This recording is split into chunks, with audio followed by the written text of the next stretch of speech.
કેશોદમાં ચારચોક પાસે આવેલ અંડરબ્રિજ તૈયાર કરતા અને મેન્ટેનન્સની કામગીરી કરવા માટે પીજીવીસીએલ દ્વારા નવું વીજ જોડાણ આપવામાં આવ્યું હતું. આ વીજ જોડાણના છેલ્લા 6 મહિનાથી બિલ ભરવામાં ન આવતા પીજીવીસીએલ સ્ટાફે વીજ કનેક્શન કાપી નાખ્યું હતું. આ કામગીરી જીયુડીસી વિભાગની હોય. આ વીજ બિલ જીયુડીસી વિભાગને ભરવાનું તો હતું, પરંતુ ભવિષ્યમાં આ બ્રિજ પાલિકાને સોંપવાનો થતો હોય નામફેર કાર્યવાહી સરળતા ખાતર આ વીજ કનેક્શન નગરપાલિકાના નામે શરૂ કરાયું હતું. ખરેખર વીજ બિલ જીયુડીસીએ ભરવાનું થાય.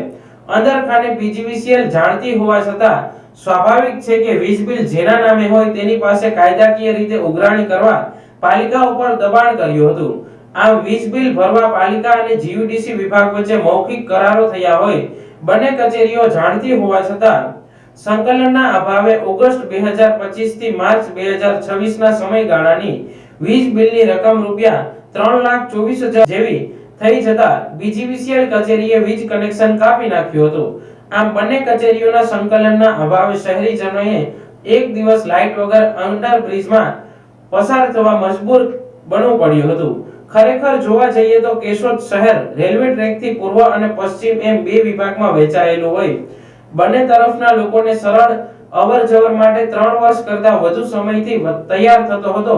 હવે જ્યારે પૂર્વ તરફના લોકોની બ્રિજ ખુલ્લો મૂકવા માંગ ઉઠવામાં આવતા બ્રિજ ખુલ્લો મુકાયો હતો, ત્યાં લાઇટ કનેક્શન કપાતા નવી સમસ્યા સર્જાઈ હતી. વીજ કંપની જોડાણ આપી ન શકે અને તે સમય દરમિયાન રાત્રિના બ્રિજમાં અંધારપટ છવાતા પૂર્વ અને પશ્ચિમ તરફના લોકોને અવરજવર કરવી મુશ્કેલ પડે. આ વાતની જાણ થતા પાલિકાએ રકમ જમા કરાવતા અંધારપટ બાદ ફરી વીજ જોડાણ આપી દેવામાં આવતા શહેરીજનોને રાહત મળી હતી.